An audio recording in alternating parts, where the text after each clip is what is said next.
There are so many people in the world, and you know, you may be watching this right now, and you have these incredible ideas, and what you think is missing is motivation. And that's not true. Because the way that our minds are wired, and the fact about human beings, is that we are not designed to do things that are uncomfortable or scary or difficult. Our brains are designed to protect us from those things because our brains are trying to keep us alive. And in order to change, in order to build a business, in order to be the best parent, the best spouse, to do all those things that you know you want to do with your life, with your work, with your dreams, you're going to have to do things that are difficult, uncertain, or scary, which sets up this problem for all of us. You're never going to feel like it. Motivation's garbage. You only feel motivated to do the things that are easy, right? Why do you think that is? Oh, I know exactly why that is. Because I've studied this so much, because for me, one of the hardest things to figure out was, why is it so hard to do the little things that would improve my life? And what I've come to realize, and what we'll talk a lot about today, is that the way that our minds are designed is our minds are designed to stop you at all costs from doing anything that might hurt you. And the way that this all happens is it all starts with something super subtle that none of us ever catch. And that is with this habit that all of us have that nobody's talking about. We all have a habit of hesitating. We have an idea, you're sitting in a meeting, you have this incredible idea, and instead of just, saying it, you stop and you hesitate. Now, what none of us realize is that when you hesitate, just that moment, that micro moment, that small hesitation, it sends a stress signal to your brain. It wakes your brain up, and your brain all of a sudden goes, oh, wait a minute, why is he hesitating? He didn't hesitate when he put on his killer spiky sneakers. He didn't hesitate with the really cool track pants. He didn't hesitate with the NASA t-shirt. Now he's hesitating to talk, something must be up. So then your brain goes to work to protect you. It has a million different ways to protect you. One of them is called the spotlight effect. It's a known phenomenon where your brain magnifies risk. Why? To pull you away from something that it perceives to be a problem. And so you can truly trace every single problem or complaint in your life to silence and hesitation. Those are decisions. And what I do, and what's changed my life, is waking up and realizing that motivation's garbage. I'm never going to feel like doing the things that are tough or difficult or uncertain or scary or new. So I need to stop waiting until I feel like it. And number two, I am one decision away from a totally different marriage, a totally different life, a totally different job, a totally different income, a totally different relationship with my kids. Not like one decision, I'm divorcing you in the marriage example, but one decision on, you could be having a conversation with your spouse and you feel your emotions rise up, and within a tiny window, those emotions can take over and can impact how your marriage goes. Or you can learn how to take control of that micro moment and make a decision to act in a way that actually shifts your marriage. Your life comes down to your decisions, and if you change your decisions, you will change everything. Yeah, I mean, that core concept comes through so powerfully in your book, which is phenomenal. And I would love it if you would take a second to tell people the story of how, and by the way, I wore the NASA shirt because of the imagery. That why you wore it? Yeah, of course. Oh my God, I'm like falling my glasses off. That is, I did not even get that. Yes. I was going to ask you why you wore that shirt. Yes. Oh my gosh, wow. So break you actually do your homework. Oh, of course, Mel, absolutely. Okay, so let me just take you back. So what you're talking about is the 5-second rule, which has become literally my life's work. And it was all a gigantic mistake. I read up on you too and understand how Quest was born out of misery. The 5-second rule and my life now and my 20-year marriage and everything that I'm doing and the companies that I've built and sold and the company I'm building now, it all comes back to a point in my life that completely and utterly blew. I was 41 years old. I was unemployed. My husband had started a restaurant business, which was his dream. This is actually a funny story. When he got laid off from a big job in high tech, and I think he was really relieved. You know how a lot of us wait to quit our jobs and then we get laid off and we're like, yes. And he said, I'm not going to look for a job. I'm going to go into the restaurant business. And I think I said the most famous lines of our marriage at that point. I looked at him and I said, listen, buddy, inspiration is for strangers. You get your butt back to that job and you pay the mortgage. And again, micro moment where I'm being a jerk instead of being a supportive wife. But that's an example of where when he said he was not going to go get a job, but he was going to start a business, the first thing that was there was fear. Right. And so fear was making the decision for me. God, I love that you can share that though. That's so powerful. Well, so what happened is the first restaurant was a home run. And of course, what do you do when things are successful? You grow it. You grow it really big. And so they decided to raise some money. And we threw in our home equity line, the kids' college savings. They tried to open a second and a third, and at the same point, a grocery store chain encouraged them to go into wholesale. So it basically got way too big, way too fast, and the wheels started to come off. And they came off so badly that the second restaurant failed, and they held on to it for too long, like a lot of us do. It's another trick our brains play on us called sunk costs. When you throw a ton of time and a ton of money at something, it's really hard to let go of it. And if you haven't done it in business, we all have a relationship in our past, stayed way too long. That was a trick your brain played on you. So by the time that they closed the second restaurant, it was an $800,000 loss. Ooh. I mean, that meant our entire home equity line gone. Right. It meant kids' college. I get just choked up just thinking about how terrifying it was. And so I found myself at the age of 41, like just feeling like a complete failure. And so did Chris. And to make it worse, not only had we lost all of our savings, but so many friends and family members had invested. And so there was this real tension between the truth of what was happening and what you had to do in public, because it was a public business. Shame, failure, embarrassment, and the liens started to hit the house. The phone started to ring, and it was nothing but collection calls. And I just remember feeling this tremendous shame. And at some point, I think we all hit that moment in life where things just are not going how you thought they would go. And what's amazing about those moments is we all respond very differently. So my husband, he would spring out of bed and he would head right out that door, 6 o'clock in the morning, and he would go meet his partner and they would go to the bank and they would dig right in and they would face their problems head on. And he's also a smart guy. I mean, he did not want to be in the house when yours truly woke up because I was a raging bitch at that point in our lives. And the reason why is because when you're scared and you're afraid and you're jealous and you're overwhelmed with emotion, it is so much easier to point the finger at other people. That's a decision, by the way. Sure. One you may not be aware that you're making, but you're still making it. So what would happen to me is the exact opposite. Is Chris would be gone, the alarm would go off at 6 o'clock in the morning, and I would lie there. And I would think about the lien on the house, and I would think about the bankruptcy that we were facing, and I would think about how much we had fought the night before, and I would think about the fact that I was unemployed, and I would hit the snooze button. I mean, why would you get up when your life is like that? Why would you? I mean, I needed confidence, I needed courage. I was so tapped out. And you know, in the scheme of life, hitting the snooze button is not that big of a deal.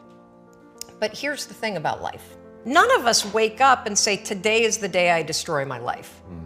What we do is we kind of check out because it feels overwhelming. Or we check out because we're afraid. Or we check out because we start listening to self-doubt. And then we make these teeny tiny decisions all day long. We don't even realize it. A decision to not get up on time, a decision to not eat the right thing, a decision to snap at your kids, a decision to not speak in a meeting, a decision to not look for a job, a decision to not deal with your finances, a decision to not call your parents, like whatever it is.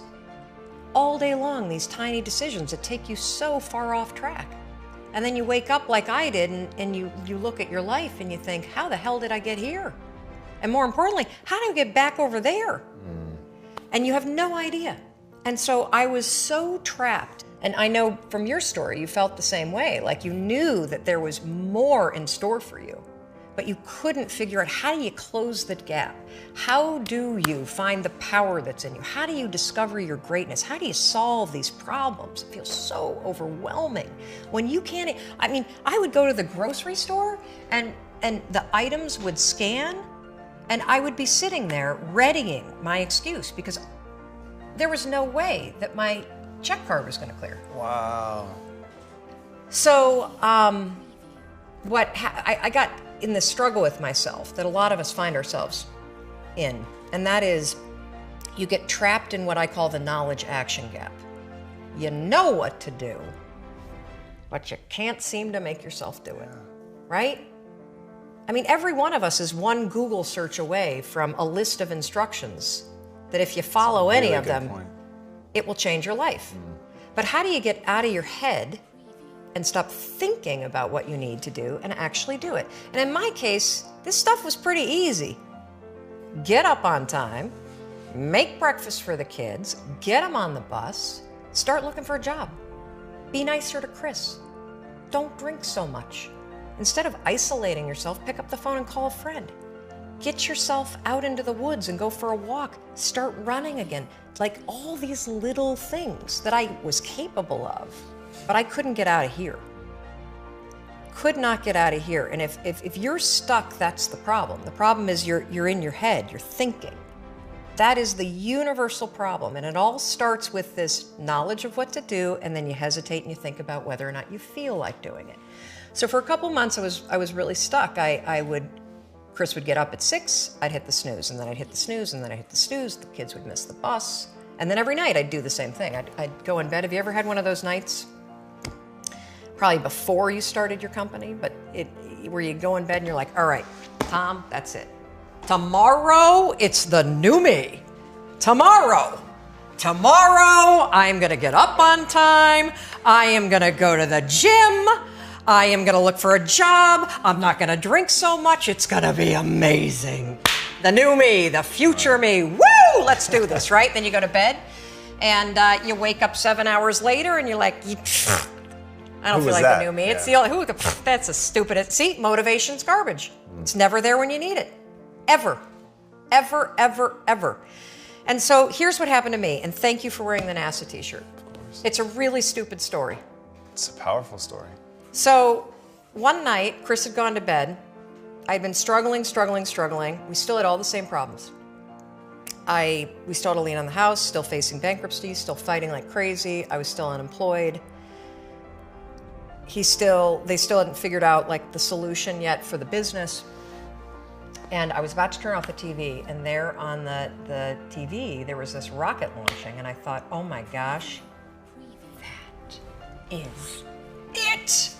I am going to launch myself out of bed like a rocket ship, like NASA right here had launched me out of that bed. And I'm going to move so fast that I don't think. I'm going to beat my brain. Now, here's a really interesting point. I talk a lot about your instincts and inner wisdom. And we can get into this a little bit later, but a lot of us talk about the fact that you have a gut feeling. But what all this research that I've done for the book and all the speaking that I do, what I've discovered that's fascinating is actually when you set goals, when you have an intention on something that you want to change about your life, your brain helps you. What it does is it opens up a checklist, and then your brain goes to work trying to remind you of that intention that you set. And it's really important to develop the skill, and I say that word purposefully, the skill of knowing how to hear that inner wisdom and that intention kicking in and leaning into it quickly. So for me, my brain saying, that's it, right there, move as fast as a rocket, Mel. I wanted to change my life. And I think most people that are miserable or that are really like dying to be great and dying to have more, we want to change. We want to live a better life. We want to create more for our families. We want to be happier. The desire is there. Again, it's about how do you go from knowledge to action. So the first thing in this story that's important is realizing that the answer was in me. And my mind was telling me, pay attention. Could have also been the bourbon. I had a couple of Manhattans that night. But anyway, the next morning, the alarm goes off, and I pretended NASA was there. It's the stupidest story. I literally went 5, 4, 3, 2, 1. I counted out loud, and then I stood up. And I'll never forget standing there in my bedroom. It was dark, it was cold, it was winter in Boston. And for the first time in 3 months, I had beaten my habit of hitting the snooze button. I couldn't believe it. And I thought, wait a minute. Counting backwards? That is the dumbest thing I've ever heard in my entire life. Well, the next morning I used it again and it worked. The next morning I used it again and it worked. The next morning I used it again and it worked. And then I started to notice something really interesting. There were moments all day long, just like that 5-second moment in bed, where I knew, knowledge, what I should do. And if I didn't move within 5 seconds, my brain would step in and talk me out of it. Every human being has a 5-second window, might even be shorter for you. You have about a 5-second window in which you can move from idea to action before your brain kicks into full gear and sabotages any change in behavior. Because remember, your brain is wired to stop you from doing things that are uncomfortable or uncertain or scary.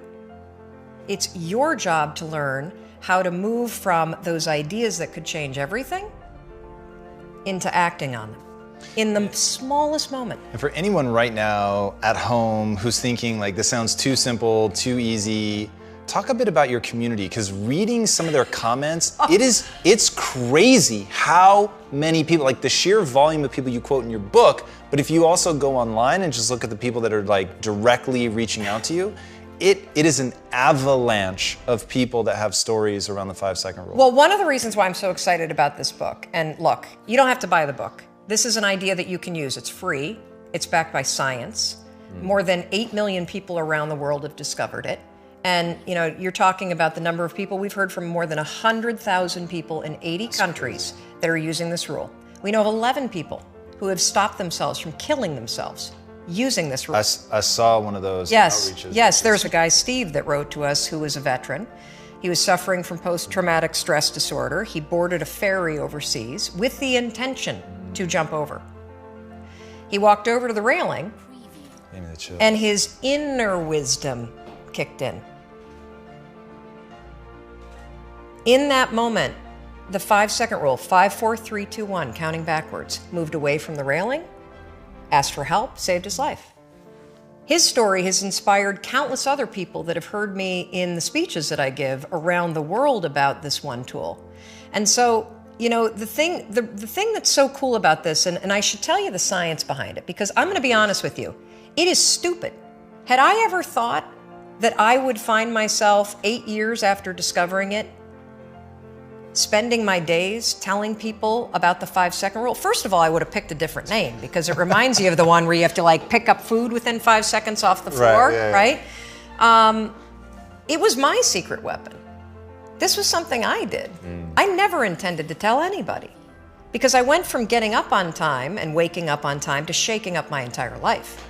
Because when you understand the power of a 5-second decision, and you understand that you always have a choice to go from autopilot to decision maker, everything in your life will change. You will be a different negotiator, you will be different in sales, you will be unstoppable in the gym, because you will realize the amount of garbage that you put in the way of your hopes, of your dreams, of your potential, of your confidence, of your courage.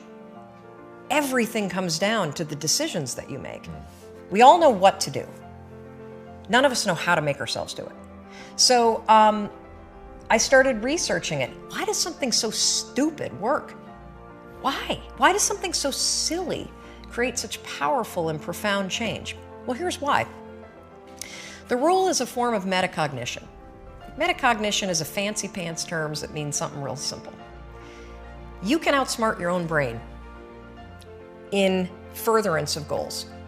There are tricks that you can use that actually outsmart the tricks your brain plays on you in furtherance of a higher purpose. We all know this. You can restrain yourself If you're in a situation that calls for it, you can jump into a raging river to save your dog or your kid.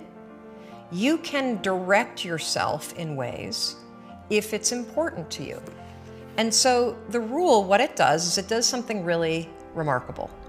When you count backwards, 5, 4, 3, 2, 1, what you're actually doing is you're interrupting what researchers call habit loops that get encoded as closed loop patterns in your basal ganglia. That's the part of the brain where your feelings, where your emotions, every habit that you have, which is nothing more than behavior that you repeat that you don't even think about. I've heard it referred to as a gearbox.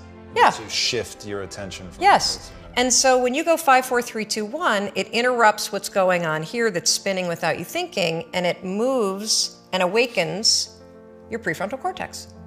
So when you hit 1, your habit has been interrupted. So you've interrupted self-doubt. You've interrupted maybe snapping at your kids. You've interrupted the desire to grab for a drink.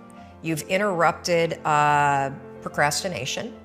You've also, by counting backwards, done an action. It's awakened your prefrontal cortex. That is the part of the brain that you need that's awake when you're changing behavior, when you're learning new things. When you hit 1, it's also a prompt. So in the language of research, you'll hear people talk about starting rituals. That is something that's proven to help you learn a new habit. The 5-second rule, when you repeat it, becomes a starting ritual that triggers you to act with confidence, that triggers you that this is a moment for courage, that triggers you to shift gears. And because you've also done the manual work of awakening the part of the brain that you need to change, you've set yourself up for success. It doesn't work if you count up, because you can keep going. And also, counting up doesn't require focus. If you count backwards, 5, 4, 3, 2, 1, it, again, awakens the prefrontal cortex and it prompts you to move. When you start to use it and then you read about it, you'll see that it's being used all over the place. They use it in the armed services in order to align troops and get them to start an exercise. They use it at elementary schools, 5, 4, 3, 2, 1, at big assemblies to get a huge room full of kids to stop talking. Really simple and interesting example, yeah. Because it requires you to focus. It's not a habit. It will become a habit that prompts you to have confidence and courage. But in the beginning, it interrupts patterns of behavior that you do on autopilot. It helps you assert control, and it teaches you how to become the kind of person that moves from thinking about something to actually doing it.